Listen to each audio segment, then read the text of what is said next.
Thank you very much. Genesis chapter 9, post-world flood. Let's pray. Lord God, I come to you this moment. I pray that as we read this scriptures, that you will bless our understanding of it. I pray that we'll grow from it. In the name of Jesus we pray. Amen. Genesis chapter 9, it says, and God blessed Noah. Who did I say? Noah. God blessed Noah and his sons and said to them, be fruitful and multiply and fill the earth. It's almost as if God pressed the reset button in the book of Genesis. Because back in the beginning of Genesis, he said to Adam and Eve, be fruitful and multiply. Now that the world has been massacred, been drowned in the flood, now God has to say again, be fruitful and multiply and fill the earth. Fill the earth.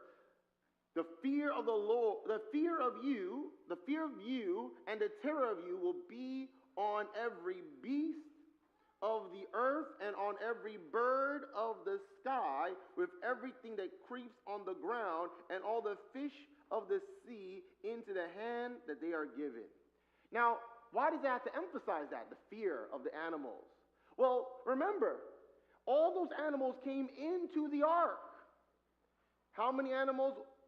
If it was a clean animal, how many clean animals would go into the ark? Seven. If it was an unclean animal, how many would go in the ark? 2. And they came into the ark. So clearly they were not fearful of humans.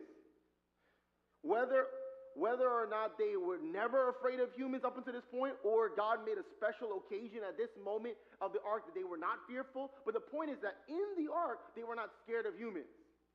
But today, if you see a deer and you walk up to that deer, what's that deer going to do? It's going to run. The deer is afraid of you. Most animals are afraid of humans. Even predators are afraid of humans. And that's why sometimes they attack, because they're afraid.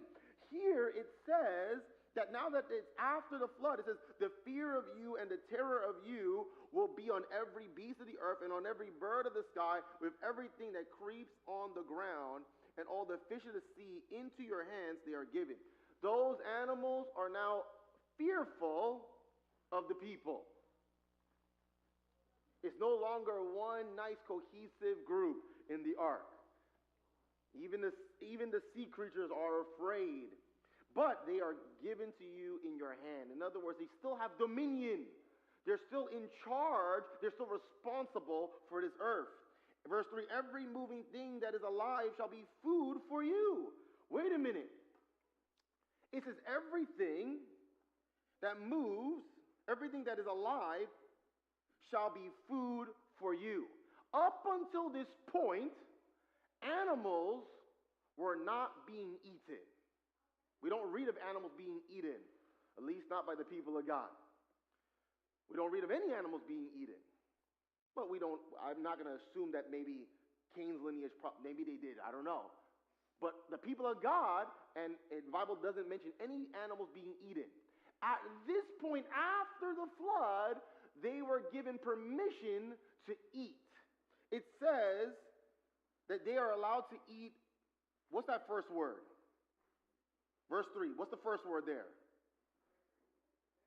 Every moving thing. By the way, make sure you grab one of these hardcover Bibles so you can follow along. There's plenty of Bibles, and so if you don't see a hardcover Bible on your pew, go grab one from another pew, because I want you to follow along so that when we get to these key words, you can be able to follow along carefully.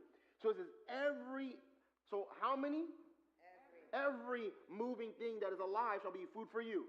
So does that mean that any animal can be eaten? Pigs can be eaten, shrimp can be eaten, a camel can. It said every.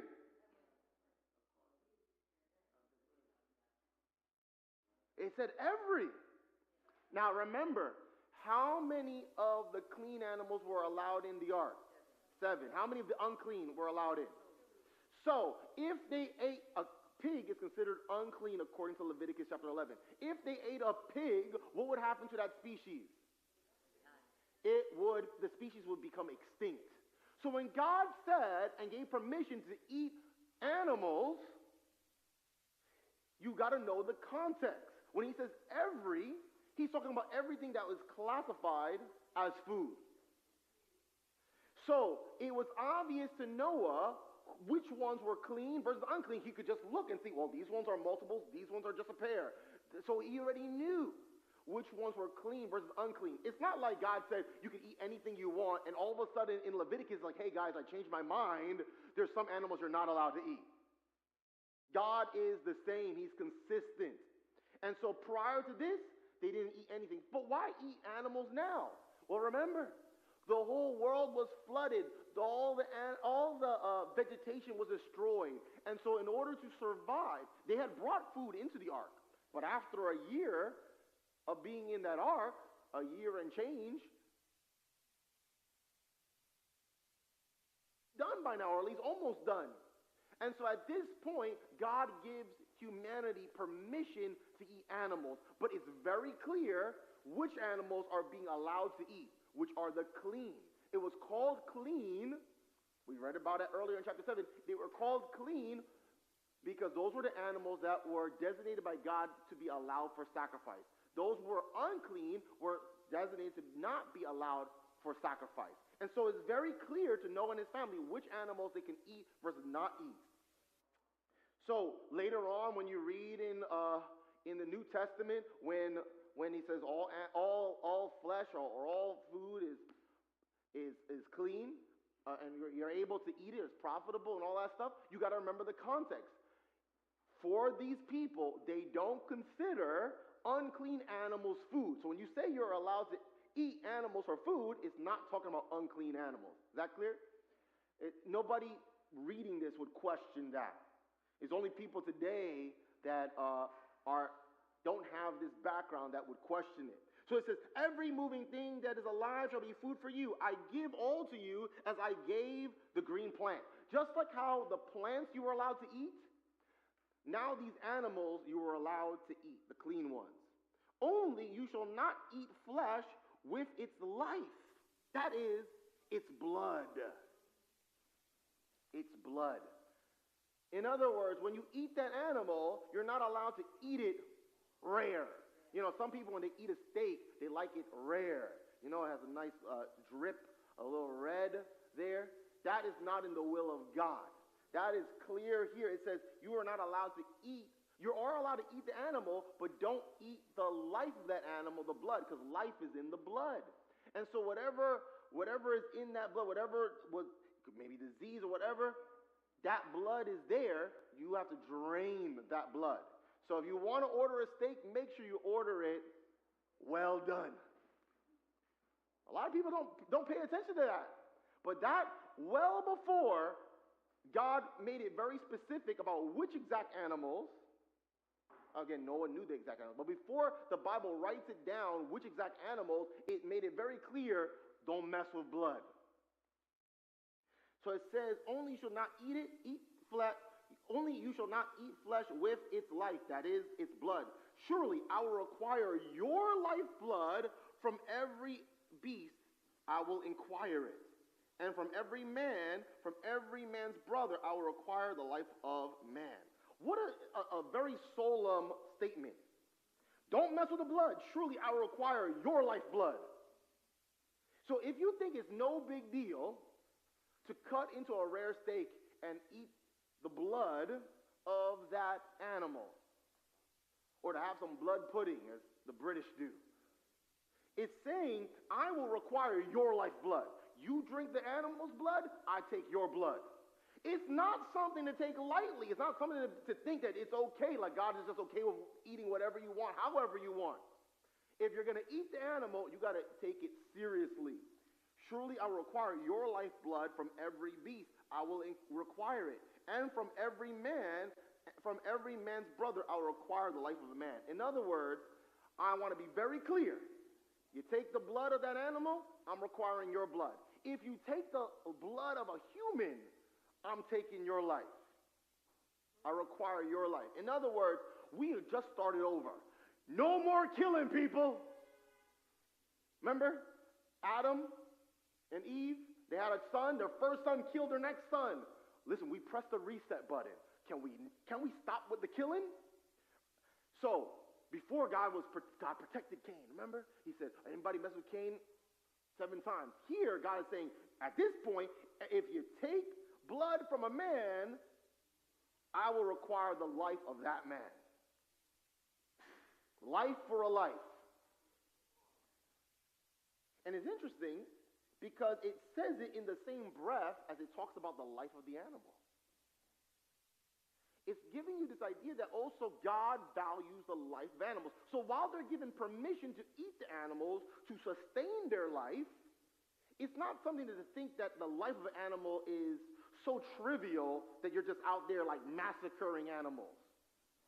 Does that make sense? You got to respect life, even the life of an animal. It says this, verse 6, whoever sheds man's blood, by man his blood shall be shed. For in the image of God he made man. Man was made in the image of God.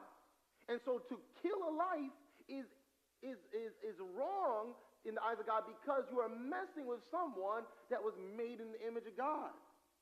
Now let's remember that through sin, the image of God has been tarnished, but still, at the core, that person is still in the image of God. And so we have no right to take someone's life. For an image of God he made man. As for you, be fruitful and multiply. Populate the earth abundantly and multiply in it. Taking a life is the opposite of God's command to multiply. That's subtracting or dividing. No, multiply, fill the earth. And so it says, don't take a man's life. Instead, be fruitful and multiply. Fill the earth. As for you, be fruitful and multiply, populate the earth abundantly and multiply in it. Then God spoke to Noah and his sons with him, saying, now behold, I myself do establish my covenant with you. Now, this is the second time we read about covenant. We read about covenant. That's the alliance. God had an alliance with Noah. Now it says here, it says, now behold, I myself do establish my covenant, my alliance with you. Now he's speaking to Noah and his sons. So he's extending this alliance to more than just Noah, but also to Noah's family. Back when God first announced the flood, none of the children of Noah were born yet. But now that the children are here, he says, I establish my covenant with you and with your descendants after you. In other words, this covenant, this alliance is not just with Noah, but with Noah's sons and their descendants. Who are Noah's descendants? Everybody, because all of humanity came from Noah. In other words, God extends his alliance with Noah to the rest of humanity moving forward. What is this alliance? What is this covenant? It says this, and with your descendants after you. Verse 10, and with every living creature that is with you. So wait a minute. Not only is this covenant for all of humanity, but this covenant is for all the animals. With every living creature that is with you. The birds, the cattle, and every beast of the earth with you. For all that comes out of the ark, every beast of the earth. Every one that was in that ark, all of those, humans and animals alike, have the covenant. I establish my covenant with you, and all flesh shall never again be cut off by the water of the flood. Neither shall there again be a flood to destroy the earth. God's covenant with his people, with humanity, and with the animals. His alliance with them is that I'm never again going to destroy the world with a flood. Now, pay attention to that little preface, that little part there. It says, with a flood. Not that the world will never be destroyed. It will never be destroyed again with a flood. After all, we know in Revelation, it talks about the fact that the world will be destroyed by fire. But as long as we're here on earth, God will not destroy it with a flood. So he makes that covenant. He makes that alliance. Verse 12, God said, this is the sign of the covenant which I am making between me and you and every living creature that is with you for all successive generations. All the generations, here is my sign. So I've made my covenant, I made my alliance, but here's the sign of it. It's a sign. It says, verse 13, I set my bow in the cloud, and it shall be a sign of a covenant between me and the earth. This sign is a bow, and otherwise known as a rainbow. Now, some people say, well, rainbow, well, that's created by water and the inflection of light. Well, remember, God created nature and the laws of nature. He created light and all those things. At this point, no one has ever seen a rainbow because it never rained. It never rained, so therefore there's been no rainbow. But now that it has rained and the world was flooded, for the first time, they see a rainbow. And so God uses this natural occurrence that he created. He uses this occurrence of a rainbow, say, hey, whenever you look at this colorful symbol in the sky, just know that I've made a covenant with you. I'm not here to destroy you. I'm not here to destroy the world with a flood. That's a sign. And you know what's interesting about that?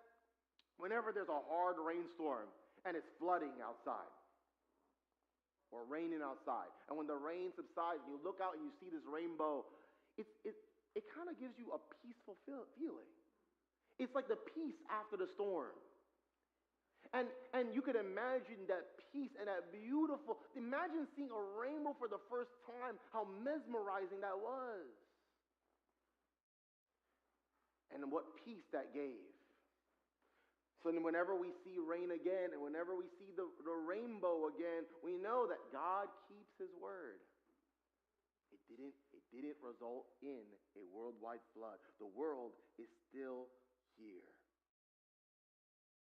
It'll be a sign for all your successive generations. Verse 13, I set my bow in the cloud, and it shall be a sign of a covenant between me and the earth.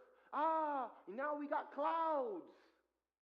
Because after all, with heat hitting the water and water creating precipitation, it creates these clouds.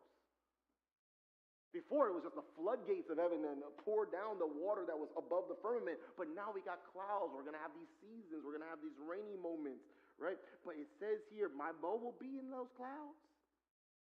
And it shall be a sign of my covenant between me and the earth. Verse 14, it shall be about when I bring a cloud over the earth, that the bow shall be seen in the cloud. When you see that cloud coming, you don't need to be scared because you just look out for the rainbow.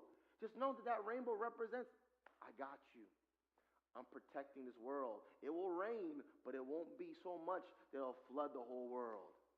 Verse 15, and I will remember my covenant, which is between me and you, and every living creature of all flesh, and never again shall the water become a flood to destroy all flesh. Never going to happen again.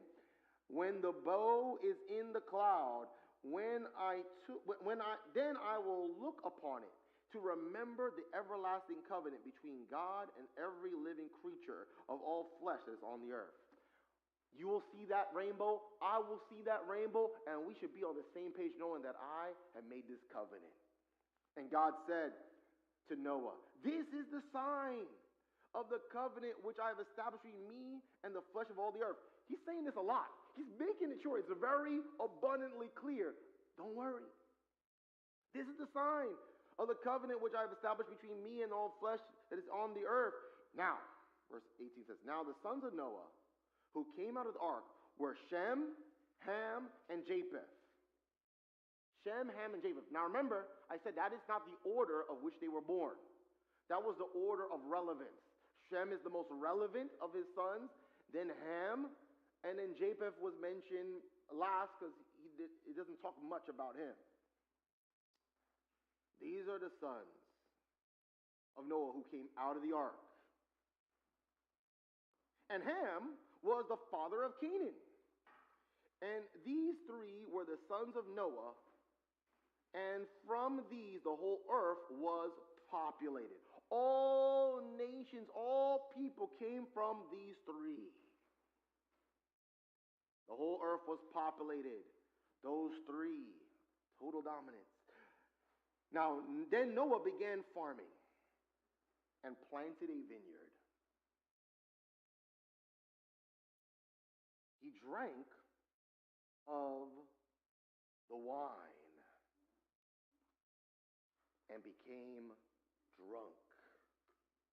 This is the first time in the Bible, the origin story of drunkenness.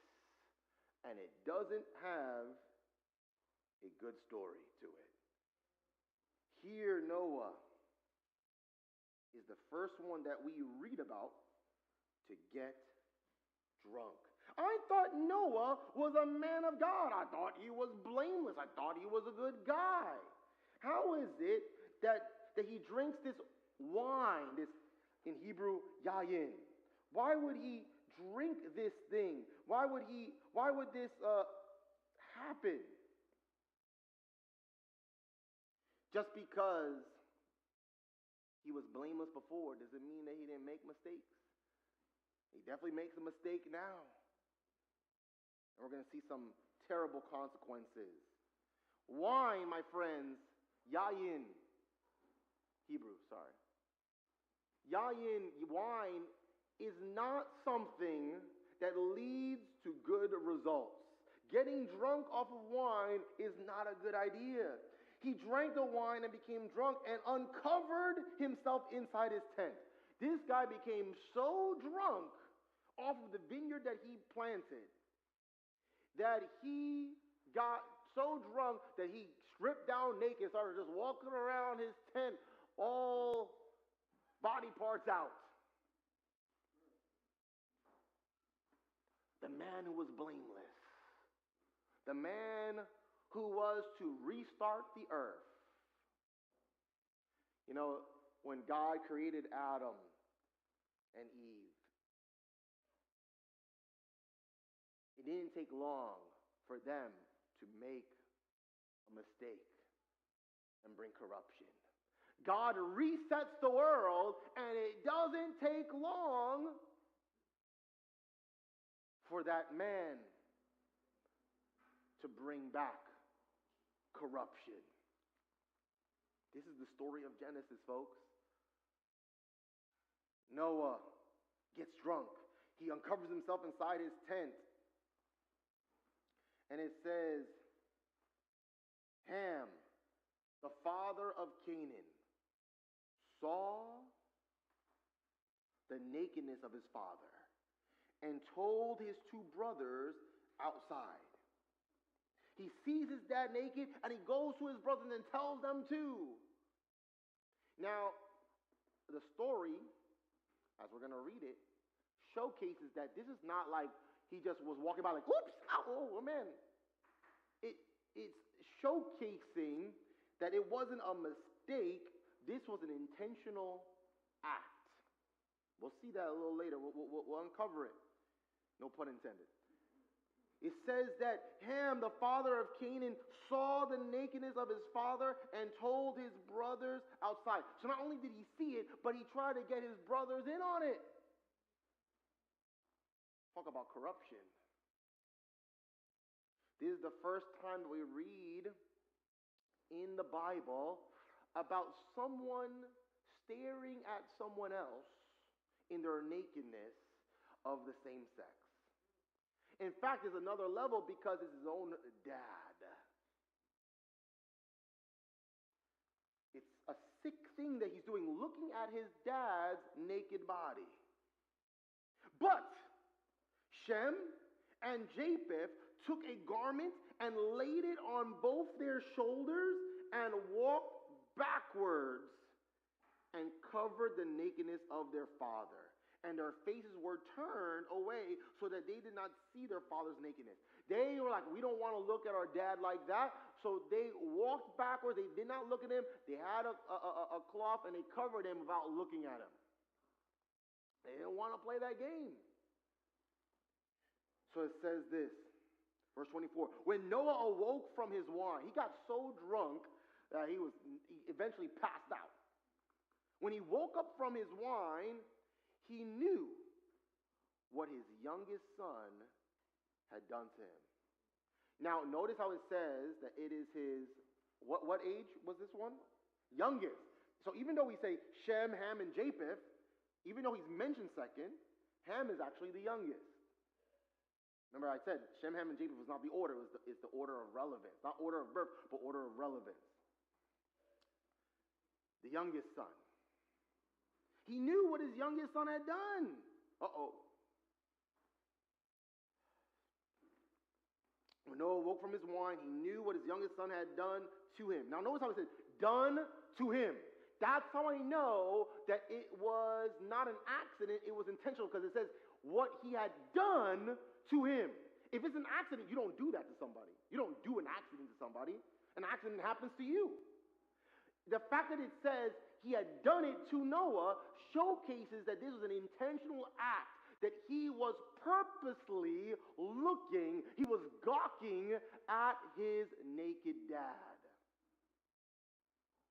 But you know, Noah messed up first. He would not have been trouncing around naked if he didn't get drunk. You know, when you get drunk, you don't have the best sense of reason.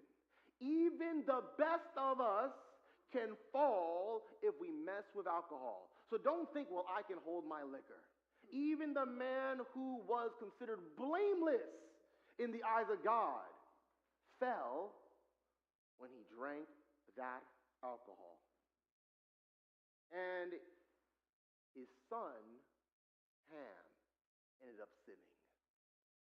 He looks at his dad. He did it to him. And Noah now knows that. Verse 25, so he said, "Cursed be Canaan, a servant of servants, he shall be to his brothers. Canaan shall be cursed and will be a servant of servants." In other words, he will be a slave of slaves. He will be a low of lows. He shall be to his brothers. So the rest of his family, he will serve the rest of his family. What a statement. Now some people may look at this and be like, what? That's not fair. Because it didn't say cursed be Ham. Ham was the one who looked. It said cursed be Canaan. What this is telling you, let me explain something. Curses, as you've been hopefully noticing by now, curses has to do with consequences. It's not like God is like, I want to mess with you. No, you did something, and it creates a consequence. It creates a ripple effect. So the curses of Adam and Eve, those were consequences of sin. This curse of Canaan is a consequence of sin. But why is Canaan cursed? Ham was the one who messed up.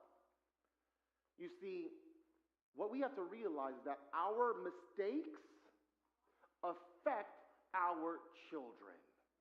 Noah's mistake affected his son Ham. Ham's mistake affects his son Canaan. Although Canaan didn't do anything, it affected him. But that's not fair. Let me tell you, life is not fair.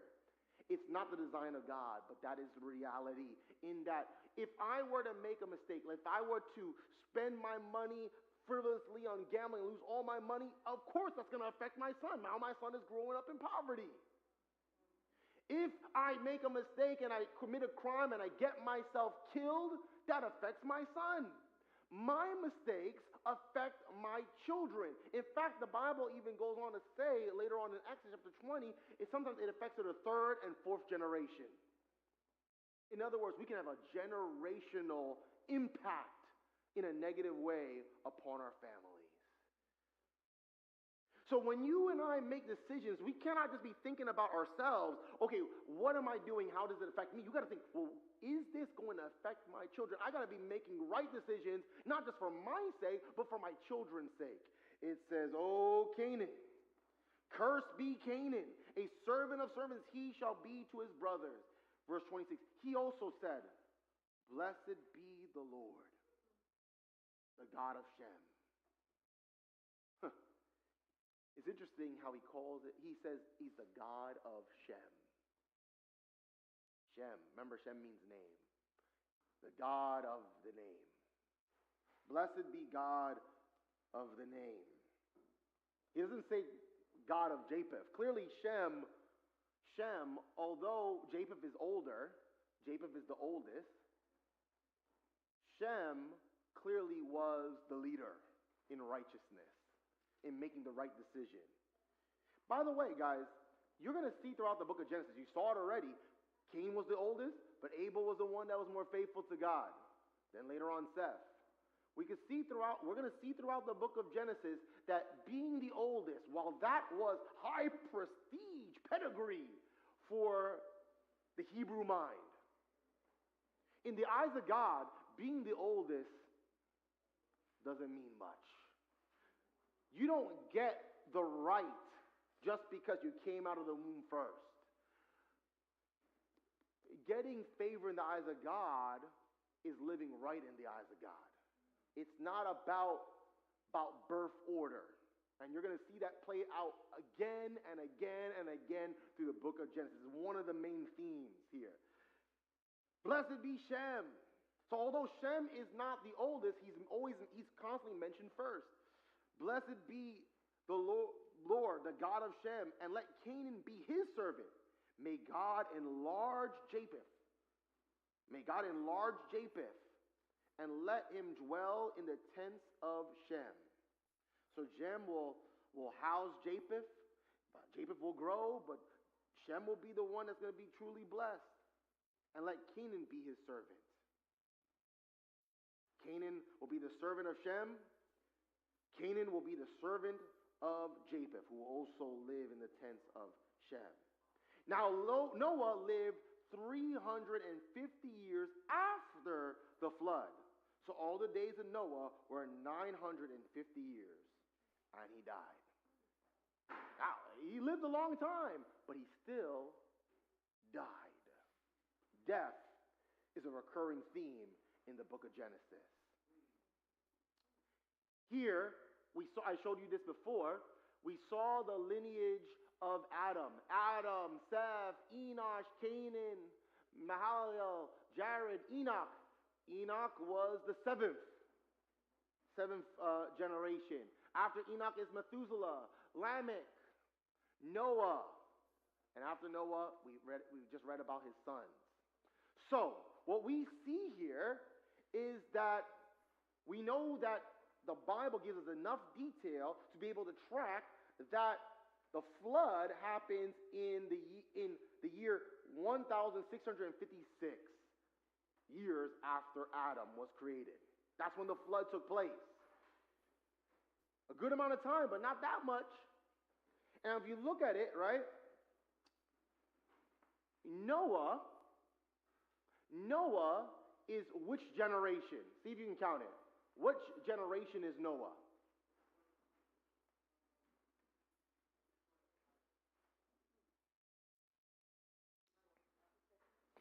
Which generation is Noah? Adam is first generation, Seth is second generation. What generation is Noah? No. Adam is the first, Seth is the second, Enosh third, Canaan fourth. Which generation is Noah? The 10th generation. 7th generation, Enoch, God took him. Perfect number. But the 10th generation is Noah. Number 10 is a very powerful number in the Bible. 10 is a number of God's law. Now, God hasn't even specified his law yet, but we already start seeing the concept of the law. And so the number 10 is a number of God's law and also his judgment, because you judge with the law. It's interesting that it was in the time of Noah that the world was judged and the world was destroyed. Now, I pointed this out before. Adam died. Adam died when? During whose lifetime? Adam died. When did Adam die?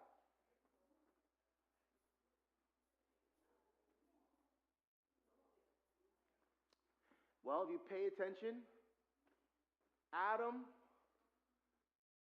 died during the time of Lamech, the dad of Noah. So he died right before things went down with Noah. It's interesting because the next major story after Genesis is the story of Noah. After Adam dies, the next person to be born is Noah. I'll repeat that again. After Adam dies, the next person to be born is Noah.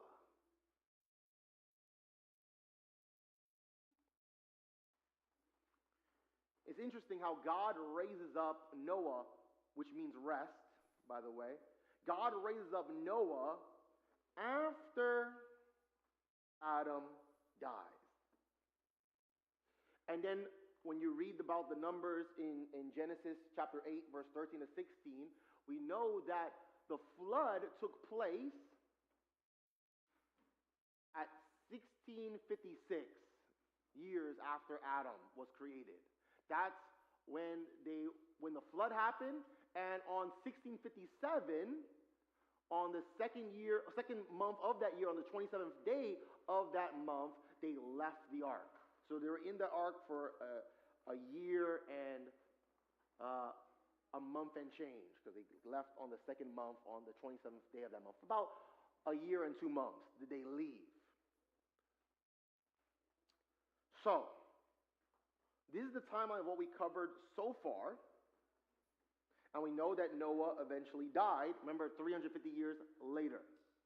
Now, I'll show you, stick to the end, because I'm going to show you another timeline later, and you're going to find something very interesting about this. Noah dies, if you do the math, Noah dies on the year 2006.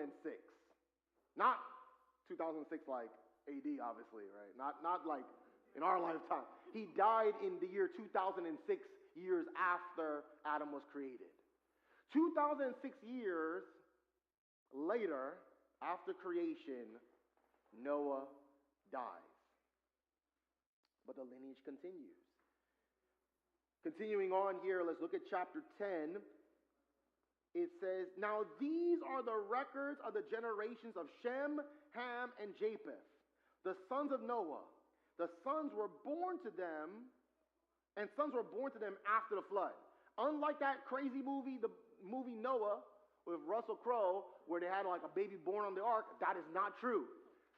It says that Shem, Ham, and Japheth didn't have children until after the flood.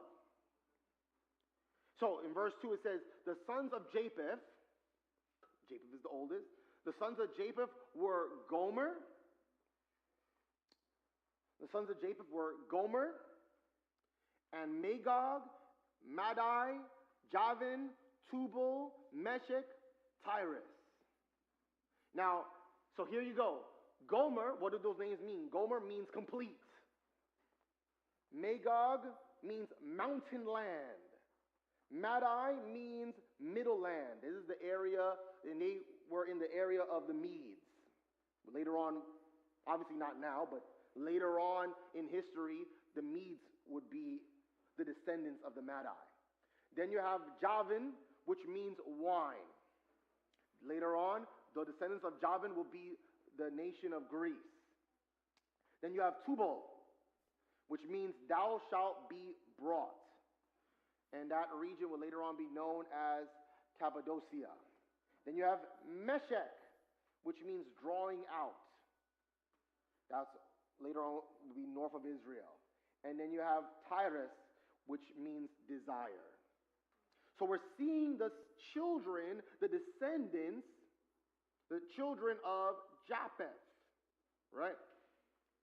The sons of Japheth were Gomer, Magog, Madai, Javan, Tubal, Meshech, and Tyrus. The sons of Gomer, now let's continue with verse 3. The sons of Gomer were Ashkenaz, Riphath, and Togarmah. What do those mean? Ashkenaz means a man as sprinkled fire. Riphath means spoken. And Togarma means thou wilt break her. Thou will break her.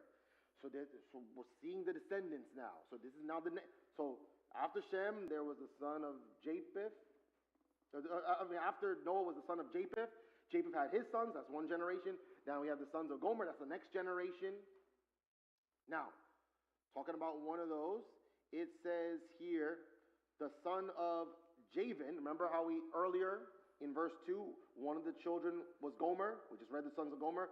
Now we're going to move on to the sons of Javan. The sons of Javan were Elisha and Tarshish, Kittim, and Dodonaim. Let's break those down. What do those mean? Elisha means God of the coming one. Tarshish means yellow jasper. Kittim means bruisers. Dodonaim means leaders. Let's keep going here. Verse 5. From these, the coastlands of the nations were separated into their lands, everyone according to his language, according to their families, into their nations. Now, it's foreshadowing. It's foreshadowing because at this point, there's only one language, and I'll read about that later. There's one language, but it's foreshadowing. Remember, it's giving, the Bible's going from general to more specific. So just generally speaking that, we're going to end up having these language groups. And so they all kind of congregate into the regions around the coastlands. From these, the coastlands of the nations were separated into their lands, everyone according to his language, according to their families, into their nations. So families would be in the different regions. Verse 6, it says the sons of Ham. Now Ham is the son of who? Noah. So remember, we just went over the lineage of Japheth. Now we're going to go over the descendants of Ham. The sons of Ham were Cush and Mizraim and Put and Canaan. Let's see what those names mean. The name Cush means black. Now, many people think that when Ham was cursed, because his son name was black, that it meant that the black people were cursed. I'm going to tell you that that is a fabrication. That is nonsense. The black people are not cursed by God. Because who did God curse? Canaan, not Cush. If God was cursing the black people, then he would have said, I curse Ham. Or he could say, I curse Cush. But he curses Canaan. In other words, it wasn't all the nations of Ham that were cursed. It was just one of the sons and his descendants that were cursed. So it wasn't like God was being racist against one color skin or something like that. In fact, later on in the book of Exodus, we read about how Miriam and Aaron were making fun of Zipporah, who was the wife of Moses, and we know that Moses' wife Zipporah was black, and they were making fun of her dark skin, and God cursed them and struck them with leprosy, almost like, oh, you like being white? I'll make you very white with leprosy.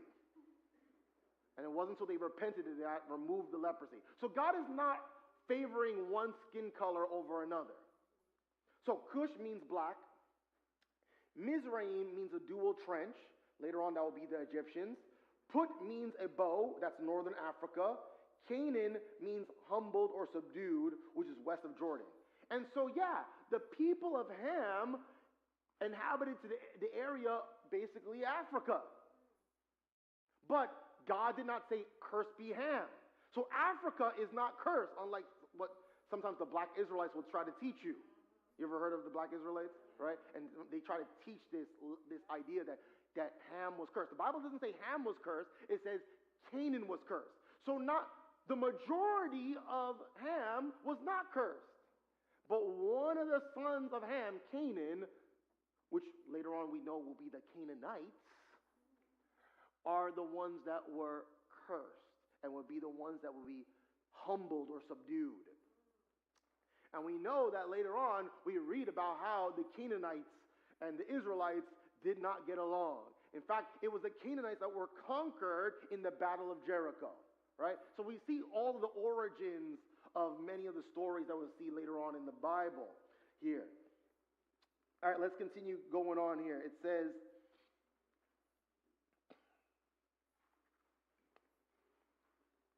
verse 7, the sons of Cush, so now we're going to go down a further generation. The sons of Cush were Seba, Havilah, Sabta, and Rama.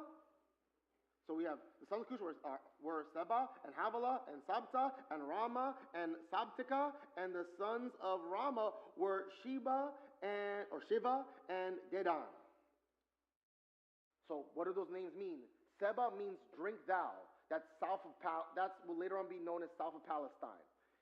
Havilah means circle. Sabta. Oh, by the way, Seba, people believe that later on will be Ethiopia. Havilah is circle. Sabta is striking. So you have Havilah meaning circle, which later on will be known as northern part of Yemen. You have Sabta, which means striking, like hit. Rama, which means a horse's mane. Rama. This is later on known as the home of traders. And then Sabtika, which also means striking. Sabta and Sabtika are very similar sounding words, and so they both mean, or they're kind of synonyms, both meaning striking. So we read about the children of Cush there. Continuing on, verse 8.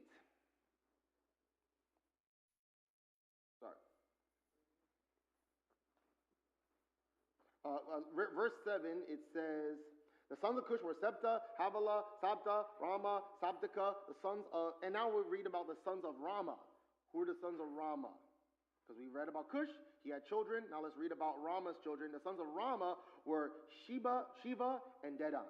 So Shiva means seven. The word seven. Shiva, seven, otherwise known as an oath. Now it's interesting how the number 7 also means oath. After all, remember, the world was created in 7 days. 7 days of Sabbath is an oath, right? So you see the parallel there. So he names his son Sheva. And then the other one, Dedan, which means low country. They're both in southern Arabia. Continuing on here, verse 8. Now Cush became the father of Nimrod. So now we read about another child, the father of Nimrod. Nimrod. The word Nimrod means rebellion. Valiant.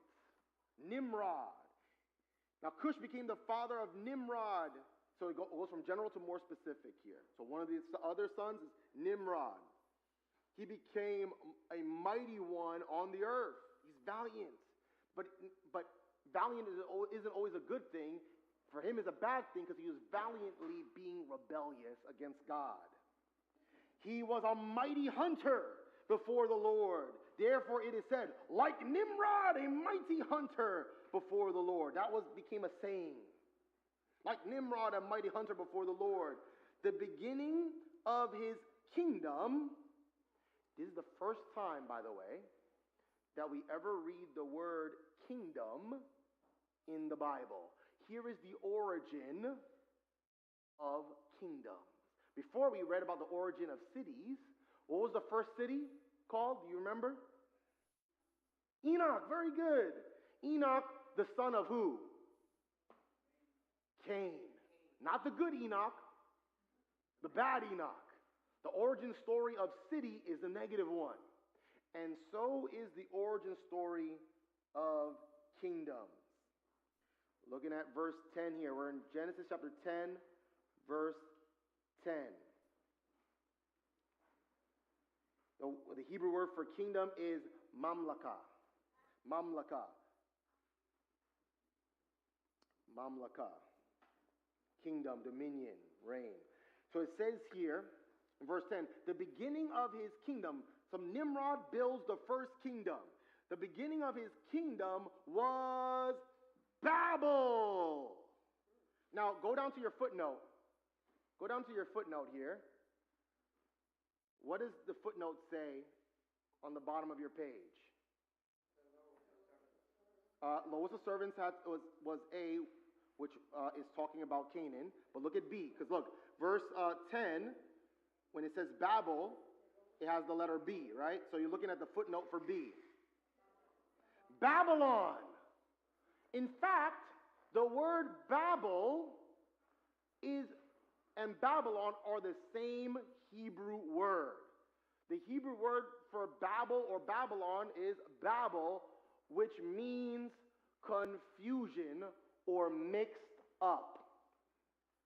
Confusion or mixed up. Now, later on you read in the book of Daniel, when they talk about Babylon, the Hebrew word for Babylon doesn't, when you read the words Daniel, it doesn't say Babylon, it just says Babel.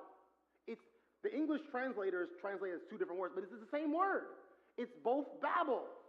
The first kingdom in the Bible is Babylon.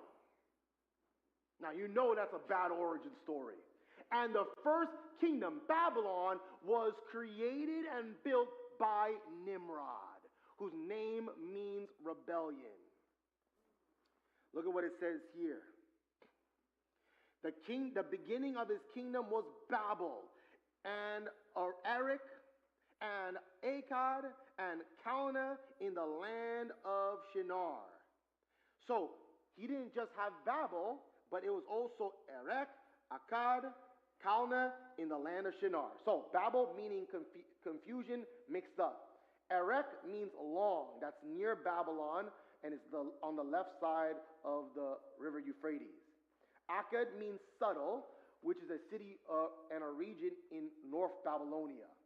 And Calneh is a country of two rivers, and is the Babylonia and Chaldea. Remember how in the book of Daniel it talks about the Babylonians, the Chaldeans? So in other words, this whole area is the Babylonia area. Babel, Erech, Akkad, and Calneh. And Nimrod is the one who establishes it. Well before you read about Nebuchadnezzar, you read about Nimrod. It says this here. The beginning of his kingdom was Babel and Erech and Akkad and Calneh in the land of Shinar. From that land he went forth into Assyria and built Nineveh. So now he's expanding beyond the Babylonian area. From that land he went forth into Assyria and built Nineveh and Rehoboth, and Kala. What do those names mean? Assyria. So he expands to Assyria, which means a step forward. A step forward. And then after that, you read about Nineveh, which means abode of Ninus. Ninus is a god, a fake god. Nineveh is the capital of Assyria, 250 miles north of Babylon. And then you have Rehoboth, which means wide places and streets. And then Caliph means vigor. Resin means bridle. So he's expanding his territory. He's enlarging his kingdom. He builds the kingdom of Babylon. He expands now and he's going into Assyria. And he builds the capital of Assyria, Nineveh, which later on, when you continue to read the Bible, you read about how Jonah had to preach in Nineveh. You're seeing all the origin stories here. And it says Rehoboth, Now, I know I put there Rehoboth. What is if you remember, means city. Is the Hebrew word for city. So when it says Rehoboth, it's the city of wide places and streets. Verse 12, and Resin between Nineveh and Kala, that is the great city. So in between Nineveh and Kala was another great city called Resin, which means bridle. All right? That is the great city. Now, verse 13. Mizraim became the father, going back to the lineage now. So we talked about locations. Let's go back to lineage. Verse 13. Mizraim became the father of Ludim, and Anamim, and Lehabim, and Naphtahim, and Pathrazim, and Calluhim, from which came the Philistines, and Caphtorim. Now, what do those names mean? Ludim means to the firebrands or travailing. So, in other words, it's like it's very travailing, like very laborsome, and it's the laborsome is so hard it's like feels like firebrands. Probably when he was born, it was that painful. Anamim means affliction of waters. Lehabim means flames. Naphtahim means openings. Pathrazim means south region. Casluhim means fortified. And remember, that later on became known as the Philistines, which Philistines means immigrants or sojourners. I'm pretty sure that the Philistines, like in the time of David, the Philistines didn't call themselves Philistines, they didn't call themselves immigrants. Clearly that was a name that was given by the Israelites to them. So their name is Casluhim, fortified, but the Israelites called them Philistines. And then you have the Caphtorim, which means a crown. Now you might be looking at this and be like, this is a lot of detail. What is the point of all this? We're going to continue going on. You're going to see more of a point. But one thing I want to make clear is that why does the Bible go into such painstaking detail if this is a fictional story? Why does the Bible go into such painstaking detail to mention all of the different lineages and the locations of where they landed and the regions and all those things if this is all just a one big allegory like some people will try to teach you? It's going into all these details not to bore you, but to make sure you know that this is a historical record and we're taking the records seriously. It's not just telling you nice stories, it's trying to give you details so you can put your trust in the Bible. Continuing on here. It says in verse 15, Canaan. Now remember, Canaan was one of the sons of Ham. Canaan became the father of Sidon, his firstborn, and Heth, and the Jebusite, and the Amorite, and the Girgashite, and the Hivite, and the Archite, and the Sinite, and the Arvadite, and the Zemarite, and the Hermathite. In other words, all the ites. And afterward, the families of the Canaanite were spread abroad. Let's see what those names mean. Sidon meaning hunting, like hunting fish. Remember like Tyre and Sidon, right? It was a port city. Heth meaning terror. Jebusite, threshing place. Amorite, a speaker. Girgashite, dwelling on the clayey soil. Hivite, meaning villagers. Archite, meaning gnawing. Sinite, meaning thorn or clay. Arvadite, I shall break loose. Zemarite, double woolens. Hamathite, fortress. Now, when you look at this list in particular, the children of Canaan, all of those ites, Hivites, Amorites, when you read the Bible, these are always the enemies of God. These people are constantly, during the time of Joshua, right, they're like constantly in the way of the people of God. No wonder that Noah calls it as it is and says, Canaan, you are cursed. You are cursed. Continuing on here. It says, verse 19, the territory of the Canaanites extended from Sidon. So now we're talking about locations now. Where do all these people live? The territory of the Canaanites extended from Sidon as you go towards Gerar, as far as Gaza, as you go toward Sodom and Gomorrah and Admah and Zeboim, as far as Lasha. So that's the region of Canaan. What do those names mean? Sidon, we already talked about that. That's hunting fish. That's north of Tyre. Like Tyre and Sidon. Gerar, a lodging place. Gaza, the strong. That's close to the Mediterranean. Remember how Samson ended up in Gaza, right? Sodom, mean burning. an area of the Dead Sea, burning. That's some foreshadowing if I ever heard it. Sodom meaning burning. Gomorrah, submersion. We'll talk more about Sodom and Gomorrah later on in this series. Admah, red earth. Remember how the word Adamah meant earth? Adam came from Adamah. And now this name here, Admah, sounds very similar to Adamah, so it means red earth. Zeboim, meaning gazelles. Lasha, meaning a fisher or cracked line. So what we're seeing here, this is the area of Canaan. And the descendants and the breaking up of the children of Canaan, the Canaanites, and all those ites that came from him. Continuing on here. Verse 20. These are the son of Ham. Now remember, now that we're done talking about Japheth, now that we're done talking about Ham, now that we already talked about we just finished talking about Ham. So verse 20 says, these are the sons of Ham, according to their families, according to their languages, by their lands, by their nations. Also to Shem. So now we talked about Japheth, we talked about Ham. Now let's talk about Shem. Also to Shem, the father of all the children of Eber, and the older brother of Japheth. So Shem is the father of the children of Eber, and the older brother of Japheth. Children were born. So better translation, his older brother Japheth. So Japheth is the oldest there. Ham is the youngest.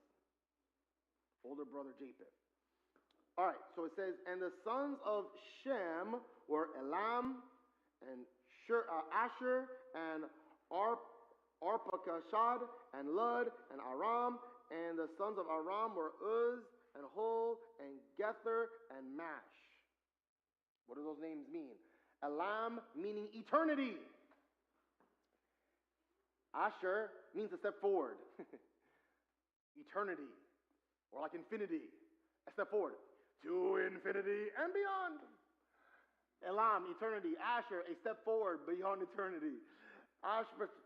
Arpachshad failed at breastfeeding. What a messed up name to give your child. Imagine them doing the roll call. Robert, present. Johnny, present. Kid who failed at breastfeeding, present. Failed at breastfeeding. Aram, meaning exalted. He got a nice name. So here are the sons there of Shem. Aram, meaning exalted. Verse 23, the sons of Aram now, so Aram, that last one mentioned, the sons of Aram were Uz, and Hul, and Gesher, and Mash. Uz, meaning wooded. Hul, meaning circle. Kind of like the other one, both come from the root word. Gether, meaning fear, and Mash, meaning drawn out. Mush. So these are the sons of Aram. Now, let's look at one of the other sons of Shem, which is Arpachshad. Arpachshad became the father of Shelah, and Shelah became the father of Eber. So Shelah, we got the meaning sprout. Shelah became the father of Eber. Eber meaning a region beyond. The two sons were born of Eber. Two sons were born to Eber. The name of one was Peleg, for in the days of the earth was divided. For in his days the earth was divided. And his brother's name was Joktan. So what does Peleg and Joktan mean? Peleg meaning division. No wonder they say that it's because the earth was divided. And his brother's name was Joktan. Joktan meaning smallness. Probably was born small.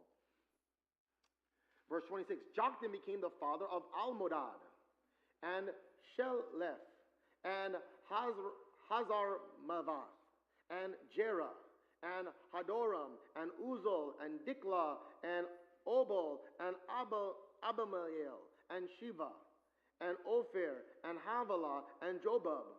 All these were the sons of Joktan. Joktan had a lot of kids, Let's see what their names mean. Hazar Maveth, meaning village of death. Wow, that's rough. Jera, meaning new moon. Hodoram, noble honor. Uzal, I shall be flooded. Dikla, palm grove. Obal, meaning stripped bare. Abimael, my father is God. Sheva, meaning seven or oath. I pronounce it Sheva because that Beth sound is pronounced as a V. Seven or oath. So in other words, similar name as the other person named Seven. Ophir, or same name. Ophir, reducing to ashes. Havilah, again, circle. Jobab, a desert. Some people having the same name. Desert. Jobab, desert. So we read about these children here. Verse 30, now their settlement, where do they live? Now their settlement extended from Mesha as you go towards Shephar, the hill country of the east. All right, let's see what those names mean. So Mesha is their territory, which means freedom. That's good. Shephar, meaning a numbering. That's southern Arabia. Later on, we call it that. So that's their region that they're living in. These are the families of the sons of Noah according to their genealogies by their nations, and out of these the nations were separated on the earth after the flood. So after the flood, these different nations, they went on to these different areas, they became separated. That's the general. But now let's get more specific. Remember, the Bible likes to talk general and get more specific. So now that we covered all of these generations, let's get more specific to something important for us to know. Chapter 11. Now the whole earth used the same language and the same words. So although it mentions that all these people had different languages and separations, but before all of that, it was one language. So the more specific detail that the Bible wants to point out is that there was actually only one language. They used the same words. It came about as they journeyed east. Wow, as they journeyed east. Remember, east, when things are coming from the east, that's a good thing. East is a positive thing. It's a symbol of God. But being that they're journeying east, they're going away from the east, they're going further from God. They're getting further away from where you would have the Garden of Eden and all that was mentioned. Further east, away from the ark, Ararat. Further away from God. It says, it came about as they journeyed east that they found a plain in the land of Shinar and settled there. Remember how we read about the Babylonia area was in the land of Shinar? Then they said to one another, come, let us make bricks and burn them thoroughly. And they used brick for stone, and they used tar for mortar. Now remember, who was the one who built the kingdom of Babylon? Nimrod.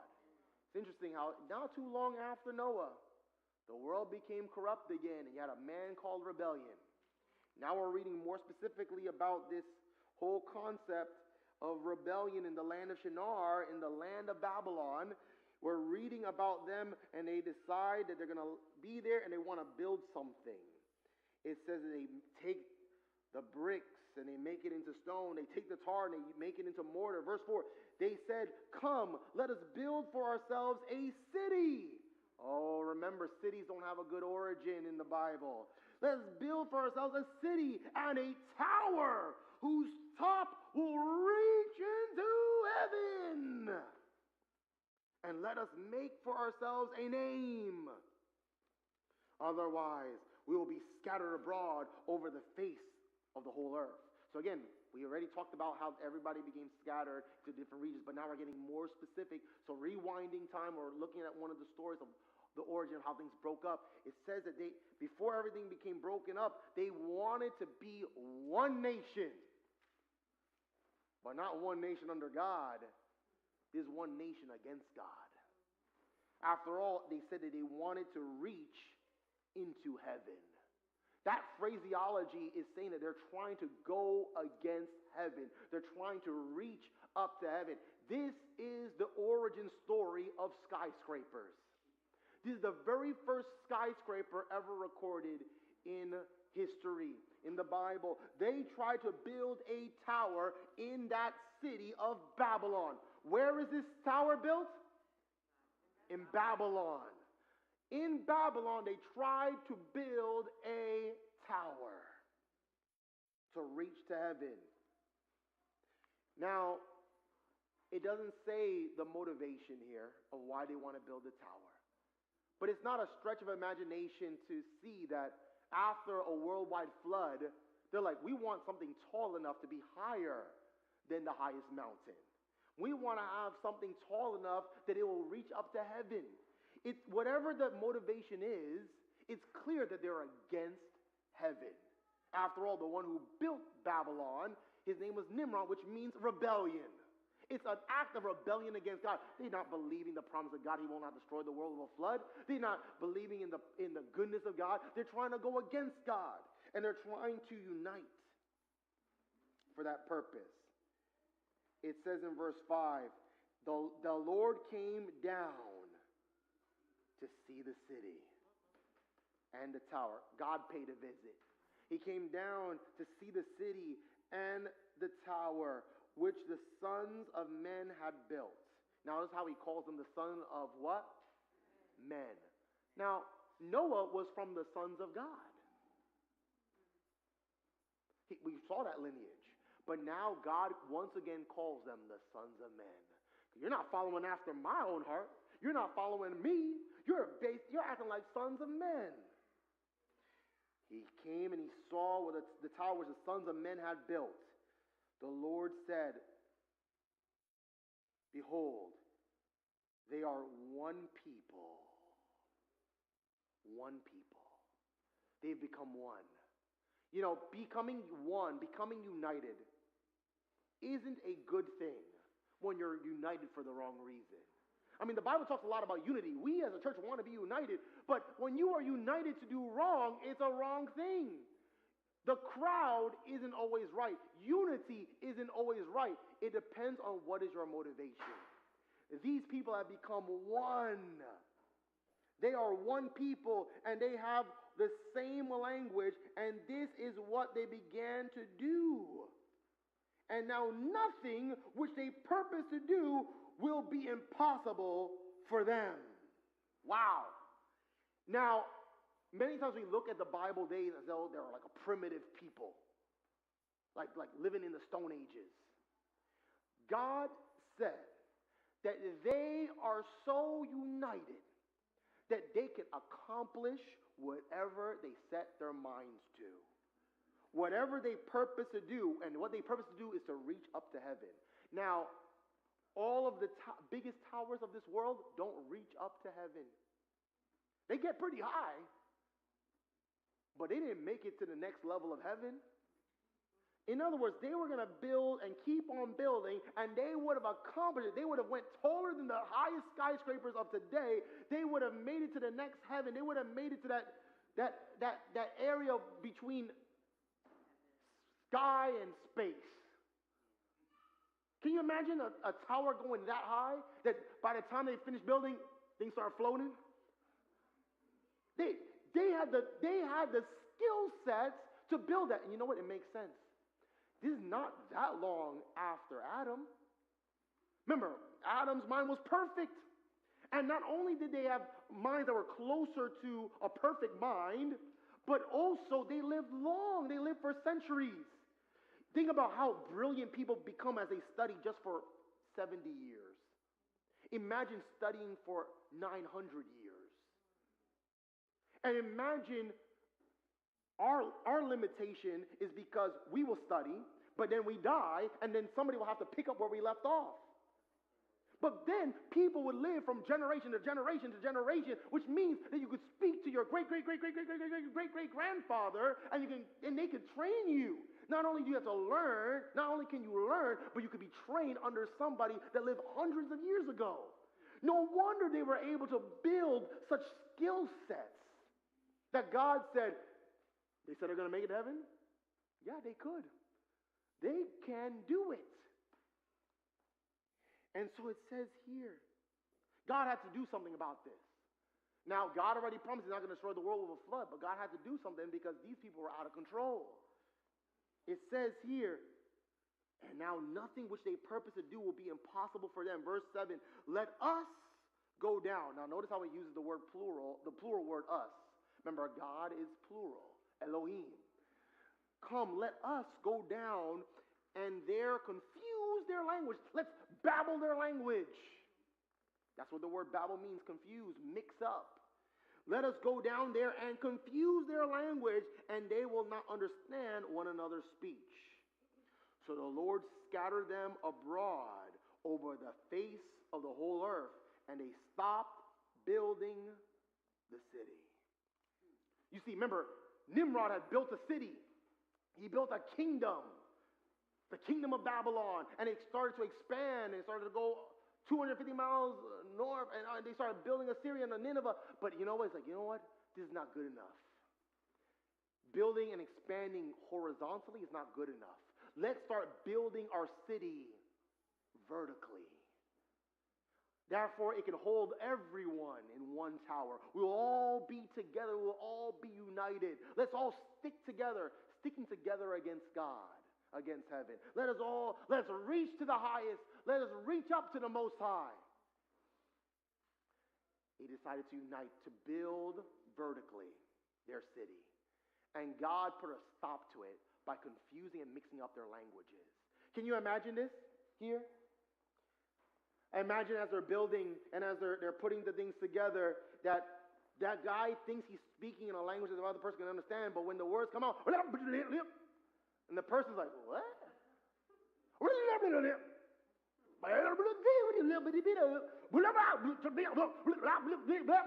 And everybody's getting confused because nobody understands what the other person is saying, and so they all walk around trying to figure out who understands what they're saying. And until they figure out who understands their language, and they all separate, and we can see that they separate by families. God kept it that the languages stayed within the family, and those families all separated into different parts of the earth. This is the origin of languages. This is the origin of nationalities. Today, the world is filled with so many different languages, and it creates division. You meet someone, they speak a different language, you can't really get to know them. You can't really work together well because they speak a different language. Now we see the origin behind that. It was never God's intention for us to be able to not be able to communicate. But God had to break down the people's unity because they were united for something evil. They did not understand one another's speech. Verse 8, so the Lord scattered them abroad from there over the face of the whole earth, and they stopped building the city. Therefore, its name was called Babylon, Babel. It makes sense of the word Babel, Babel, Babel, Babel, Babel, Babel, Babel, Babel. Like they're confused, not speaking something understandable. Therefore, its name was called Babel because the Lord confused the language of the whole earth. And from there, the Lord scattered them abroad over the face of the whole earth. Once they couldn't understand each other, let's just go our separate ways. I can't understand what you're saying. They separated. Babylon was stopped from being built. Babylon is fallen. Fallen is Babylon. Now we see where we read about it later in Revelation, seeing the origin here. Later on, by the time you get to Daniel, somebody else continues building the city. They don't keep building high. They realize that's a mistake, but they kept building. It became a stronghold later on and took over the world later on in history. But God stopped them in their tracks there. They were scattered abroad over the whole face of the earth. Verse 10, these are the records of the generations of Shem. I thought we already talked about Shem. But now it's going from general to more specific. These are the records of the generation of Shem. Shem was 100 years old and became the father of Arpachshad 2 years after the flood. So so when did he give birth? 2 years after the flood. So he didn't give birth in the boat. So we already covered these names before, but now it's giving you some timelines, 100 years later. Shem lived 500 years after he became the father of Arphaxad, and he had other sons and daughters. Arphaxad lived 35 years and became the father of Shelah. Whoa. How many years? 35. Something strange is happening now with the genealogies. Because before they would give birth like at 100 years, 150 years, 500 years they would give birth. But now it's as if something shifted. And now people are giving birth at a much younger age. It's almost like something different happened with biology. They're giving birth at an age that's more typical to what we're used to in the year 2025. Arphaxad lived 35 years and became the father of Shelah. And Arphaxad lived 403 years after he became the father of Shelah, and he had other sons and daughters. So they're still living long, not as long, but they're still living long, but they're giving birth at a different rate, at an earlier rate. Now that's important to know because you're going to see something later. Shelah lived 30 years and became the father of Eber. And Shelah lived 403 years and became the father of Eber, and he had other sons and daughters. Okay, so we're reading some different names, and these are all names we've already covered before. So we're just kind of putting timelines there. Verse 16, Eber lived 34 years and became the father of Peleg. And Eber lived 430 years and after he became the father of Peleg, and he had other sons and daughters. Peleg lived 30 years and became the father of Reu. This is a new name now. Here's a new name that we haven't covered yet.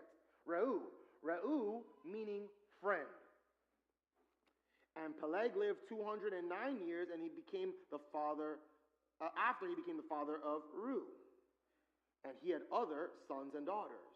Reu lived 32 years and became the father of Serug. Serug meaning branch. Reu lived, not to get confused with that Street Fighter, Reu, different person.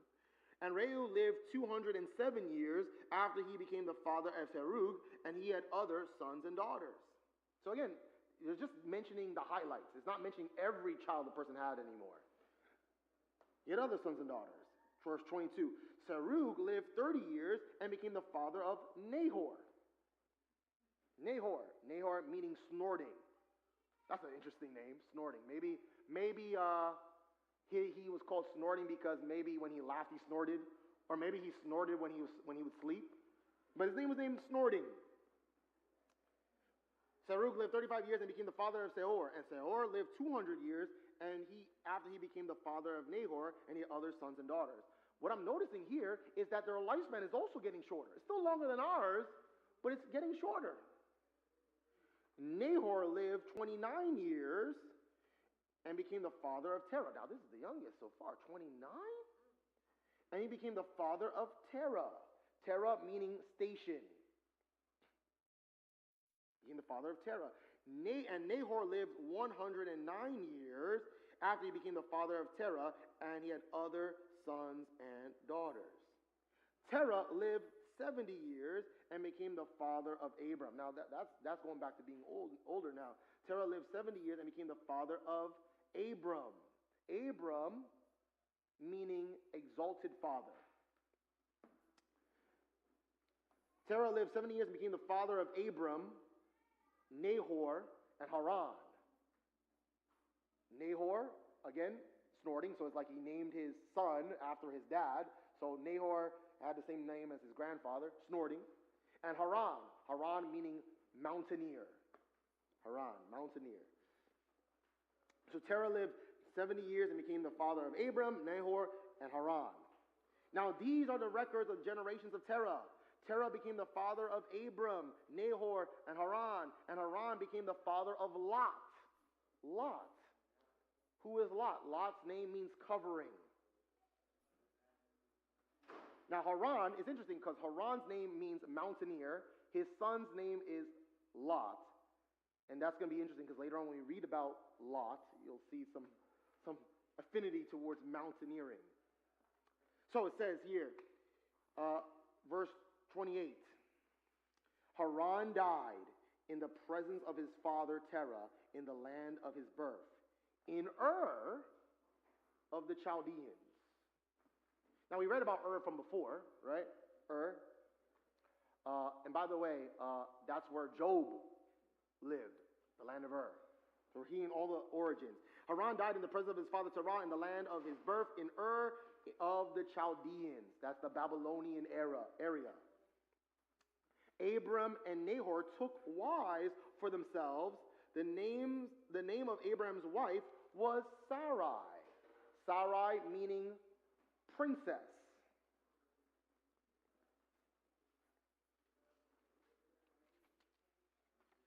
So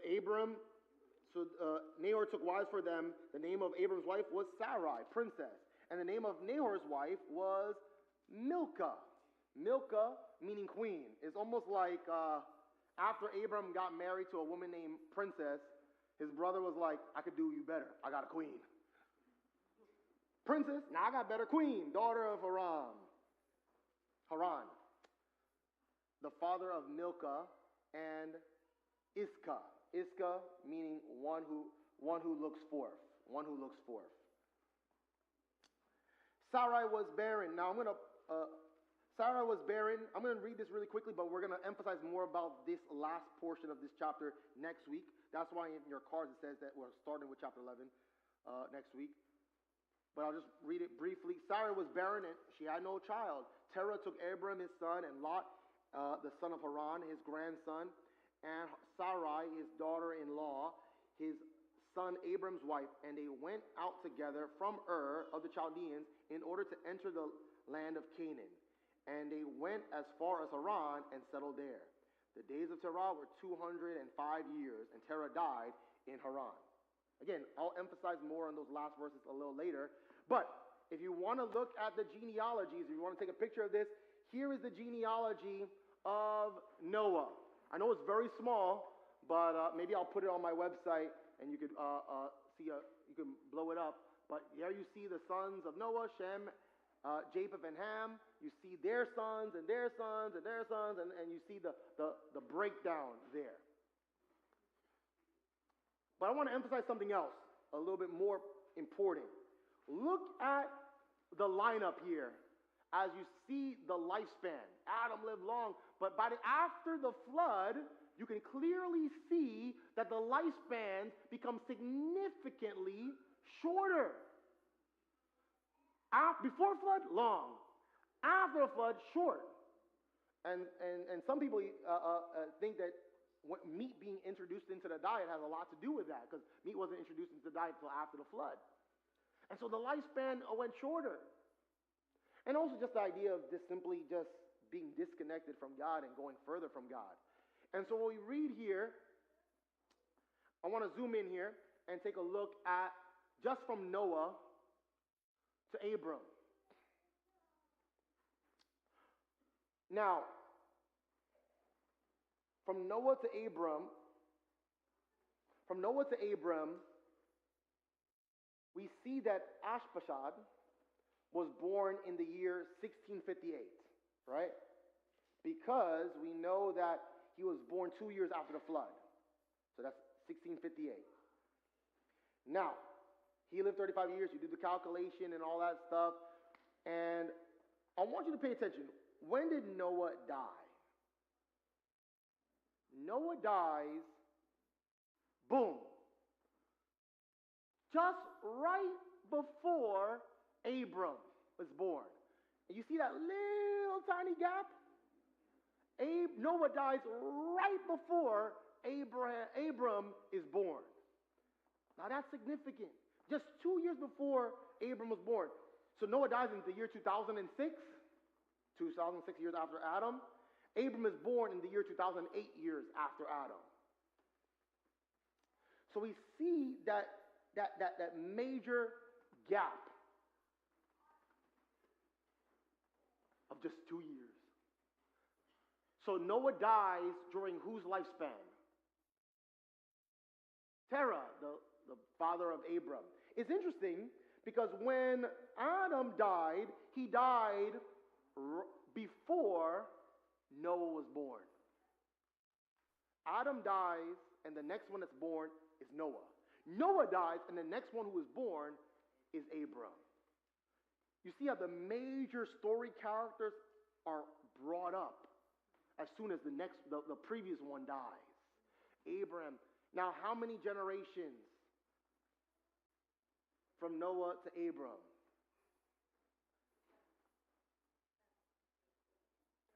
After Noah was the 10th. By the time you get to Abram, it's the 20th. In other words, 10 generations later. Just like how Noah came 10th, Abram comes 10th after Noah. You see the pattern God is creating here? 10, that judgment number. And we'll read more and we'll unpack that together. What we see here is that when Adam dies, God raises up Noah. When Noah dies, God raises up Abram. God always has someone to represent him. What you want, my friends, is to make sure that you are one of those someones that represent God. Next week, Saturday, we'll pick it up where we left off. Last slide. We're going to be picking up. We covered chapter 11 today. We're going to just do the last verses of chapter 11 again next week. And we're going to be looking at Genesis chapter 11 to 14. Dawn of Abram. We'll be looking at that together. What I want to share with you guys today is how God clearly has a plan. This is not a fictional story. God is in control. And what God is doing here is that although death is happening, God still has his people. Passing on the story. Abram's dad was able to speak to Noah himself. The story of the Bible is being passed on through oral tradition from generation to generation. And so, although there are people rebelling against God, God always has someone that's faithful. I encourage you to not live in rebellion against God, not live in a Babylonian state of mind, but be one that is a person of rest like Noah and one that honors the exalted Father. Let us pray. Lord God, I thank you for the scriptures we were able to read today, this story of the post-flood lineage. Lord, we don't have to follow in the line of Canaan. We don't have to function in a generational curse. You said that, yes, sin will last from the third and fourth generation, but showing kindness to thousands of those who love me and keep my commandments. I pray that we will love you and we will be able to receive your mercy. Lord, although cities have a bad origin, although kingdoms have a bad origin, you have an amazing way of taking bad origins and recreating something beautiful. While, yes, Enoch erected the city, although we have the kingdom of Babylon, you will create a new city and a new kingdom. Oh, that city will come down and will land not on Mount Ararat, but on Mount Sinai. That city will come and will give us hope. That city will come and it will be a new kingdom.